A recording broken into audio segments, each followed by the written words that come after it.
Bonjour à tous, aujourd'hui on va parler impôts. Comme tous les ans, c'est la période pour déclarer ses revenus et dans cette vidéo, on va se concentrer sur la partie crypto-monnaie. Alors autant que je vous prévienne, ça va être dense du début à la fin et aussi sûrement un peu pénible. Mais avec un peu de chance, cette vidéo vous permettra d'éviter des erreurs qui pourraient vous coûter cher. Aujourd'hui, vous allez comprendre pourquoi je vous dis toujours d'éviter les transactions crypto-euros. C'est parti. D'abord, il faut bien garder en tête qu'on ne parlera que de l'année 2020. Tout ce qui nous intéresse, c'est les événements qui ont eu lieu entre le 1er janvier 2020 et le 31/12/2020. Si vous avez commencé à investir dans les cryptos en 2021, eh bien, restez quand même avec nous jusqu'à la fin de la vidéo. Il y a pas mal d'infos qui vont vous simplifier la vie pour votre déclaration de l'année prochaine, en 2022. De la même façon, il faut garder en tête qu'on raisonne au niveau du foyer fiscal, ici. Si vous êtes rattaché au foyer fiscal de vos parents, eh bien, vos comptes, vos plus-values seront à déclarer au niveau du foyer fiscal. Et si vous avez des enfants qui sont dans les cryptos, eh bien, vous devrez intégrer leurs éléments à votre déclaration à vous. En ce qui concerne les actifs numériques, il y aura deux choses à déclarer. D'une part, les plus-values qui seront imposées, et d'autre part, les comptes qui sont détenus à l'étranger. Tout ça, ça se déclare au même moment et en même temps qu'on fait la déclaration pour l'impôt sur le revenu. Les comptes à l'étranger, c'est plutôt facile. Il s'agit simplement de dire si on a des comptes d'actifs numériques hors de France. On ne vous demande pas le montant, juste de dire, bah voilà, j'ai un compte dans tel établissement. Chaque année, il faudra recommencer, mais ce sera plus facile. Tout sera pré-rempli, il suffira de cliquer sur « Oui, j'ai toujours ce compte-là ». Alors c'est le formulaire 3916 bis qui a fusionné cette année avec le 3916 normal. Première question plutôt facile, combien de comptes voulez-vous déclarer? Vous faites la liste et vous rentrez le nombre ici. Une fois que c'est fait, on vous demandera qui est titulaire du compte. Bon bah là, vous cochez ce qu'il faut. Deuxièmement, on vous demande la nature du compte à chaque fois. Alors, compte bancaire, ce sera pour tout ce qui est N26, Revolut, il ne faut pas oublier de les déclarer ceux-là. L'assurance vie, bon bah c'est l'assurance vie. Et nous, ce qui nous intéresse aujourd'hui, c'est les comptes d'actifs numériques. En gros, c'est des comptes que vous avez ouverts auprès d'entreprises basées à l'étranger et qui gardent des crypto-monnaies pour vous. Typiquement, Binance, Kraken, bah là c'est des entreprises étrangères, il va falloir déclarer. A l'inverse, les wallets, comme cette Ledger, bah c'est pas des organismes, et donc il n'y a aucune déclaration à faire. Troisièmement, c'est la partie un petit peu pénible, on va vous demander toutes les informations relatives à ce compte. À commencer par le numéro. Donc il va falloir aller fouiller et trouver quelque part une référence client, bref un numéro qui vous identifie auprès de cet organisme. Date d'ouverture du compte, ça c'est plus facile, vous devriez la retrouver sans trop de problème. Date de fermeture, ça c'est uniquement si vous déclarez la fermeture d'un compte au cours de l'année en question. Si en 2020 vous avez ouvert puis fermé un compte, eh bien vous rentrez les deux dates ici. Destination de l'organisme gestionnaire du compte. Attention, c'est pas toujours le même nom que ce qu'il y a sur l'adresse internet. Par exemple pour Kraken, moi j'ai trouvé ça comme nom d'organisme. Et ensuite on passe à l'adresse. Là c'est pareil, il faut fouiller. Je vous mets le lien en description d'une liste que j'ai trouvée qui est assez bien faite et assez complète. Vous devriez trouver tous les exchanges que vous pouvez avoir. Donc bah, pour Kraken toujours, on aura l'URL ici en bas et on rentre l'adresse ici. Heureusement qu'on le fait qu'une fois et que ça sera pré-rempli les années d'après. Ensuite on vous demande si vous êtes titulaire ou bénéficiaire d'une procuration. Moi en l'occurrence je suis titulaire et mon compte est à usage personnel.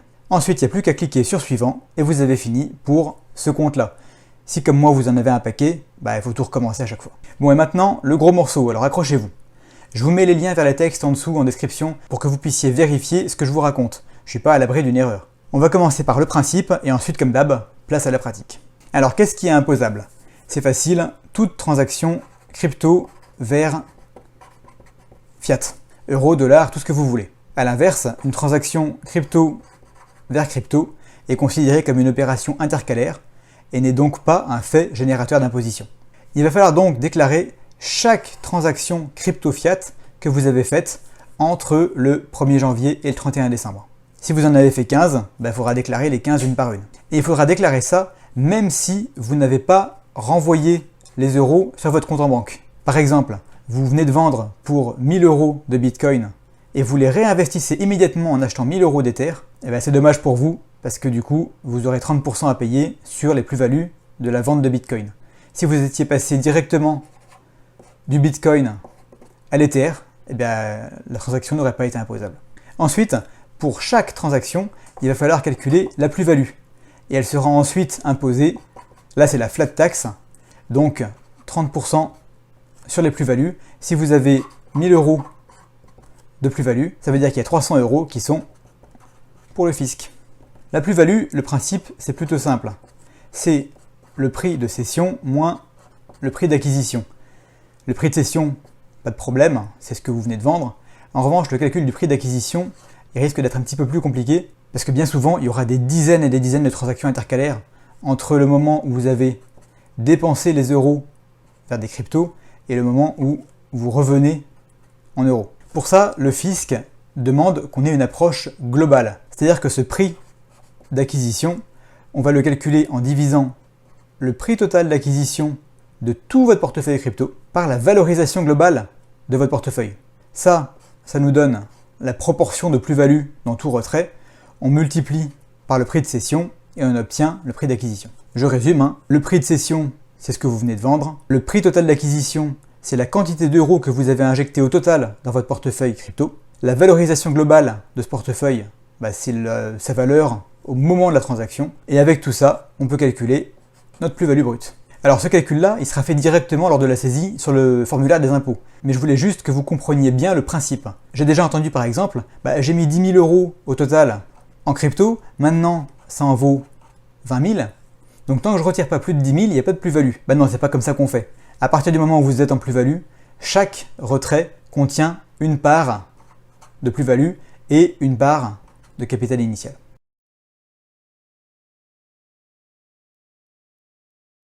Et on passe au formulaire. Ça sera le 2086. Ça commence facile. On demande le nombre d'opérations réalisées en 2020 avec les différentes personnes du foyer. Moi, j'en avais réalisé une sur l'année 2020. Vous allez me dire, pourquoi tu as fait ça? Tu nous dis toujours qu'il faut éviter ça à tout prix. C'était avant que je le sache. Donc c'est une erreur que je paye aujourd'hui en devant non seulement passer des heures à faire une déclaration, et en plus, je vais devoir payer quelques dizaines d'euros d'impôts. Heureusement, c'était pas une grosse transaction, et finalement, c'est pas un mal, puisque ça me permet de faire une vidéo dessus et de vous éviter cette erreur. Voilà, j'ai replié ma feuille, sinon ça rentrait pas dans le cadre.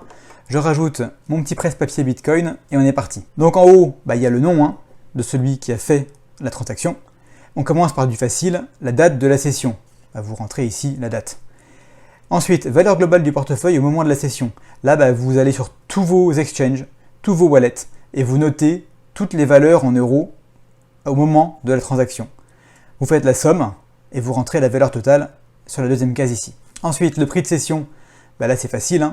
Ligne 213, vous rentrez le montant en euros que vous avez tiré de la transaction. Il sera reporté directement ici en bas. Je saute toutes ces cases ici, puisqu'elles ne sont pas applicables pour moi, mais c'est à vous de voir si vous avez des choses à remplir ou pas. Et ensuite, détermination du prix total d'acquisition du portefeuille d'actifs.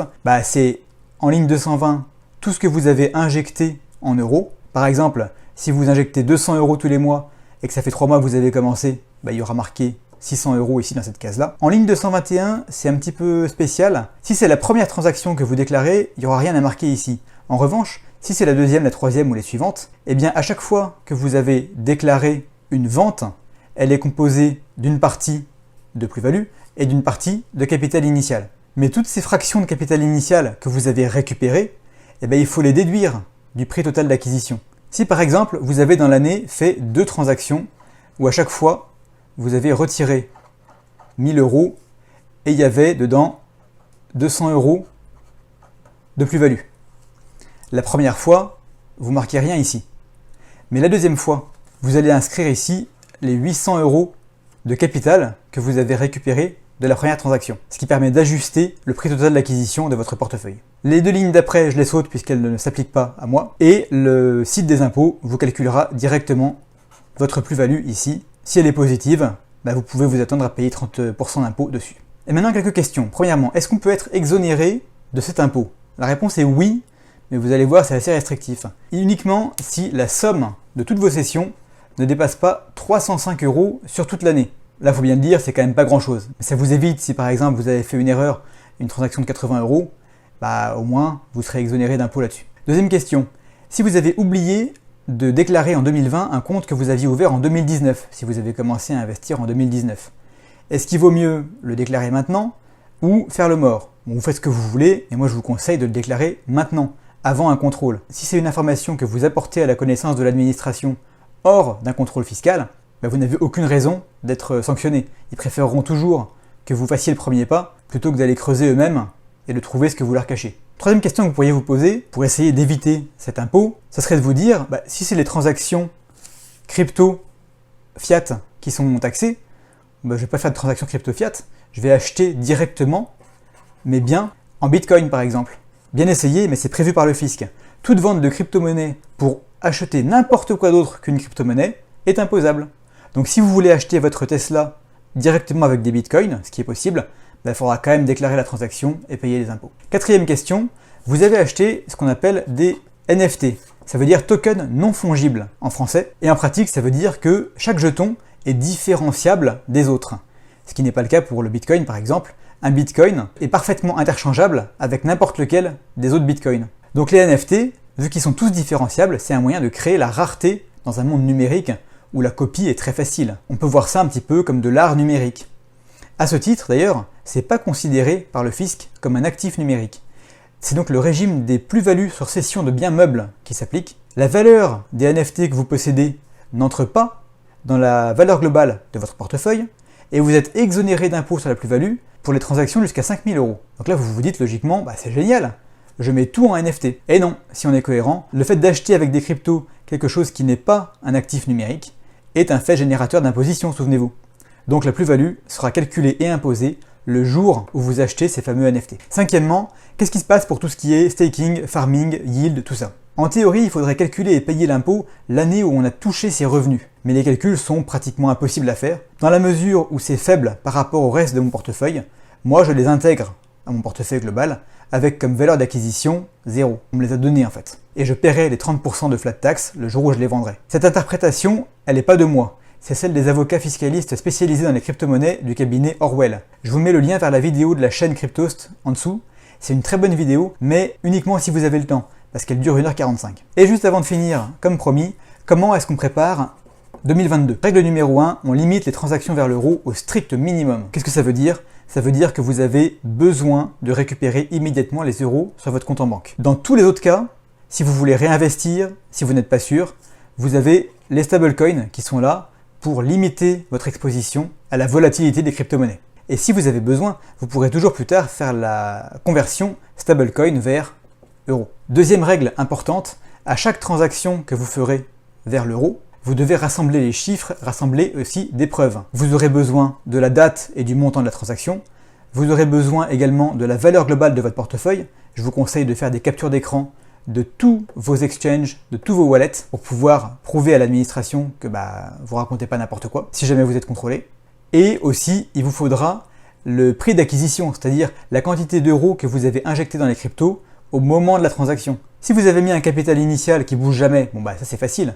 Mais par contre, si vous injectez de l'argent tous les mois, au moment de la transaction retour, pensez bien à faire la somme de ce que vous aviez injecté avant. Notez-vous tout ça dans un coin et vous économiserez pas mal d'heures quand on sera en avril 2022 et que vous aurez à répondre à toutes ces questions. Et dernièrement, évitez les NFT si vous n'êtes pas à fond dedans. J'ai rien contre, c'est peut-être un très bon investissement, mais ce sera une grosse galère niveau impôt et j'ai pas le temps pour le moment de me renseigner à ce niveau-là, donc j'évite de me compliquer la vie et je laisse ça en dehors. Et voilà, si cette vidéo vous a plu, prenez une petite seconde pour la liker ici en dessous. Elle fait partie de celles qui m'ont donné le plus de travail de préparation. Désolé, c'était un petit peu dense, mais là, il n'y avait pas le choix. N'hésitez pas à poser vos questions en commentaire, ou à nous rejoindre sur le Discord de la chaîne, et je vous retrouverai la semaine prochaine dans une nouvelle vidéo. Et bon courage à tous pour la déclaration.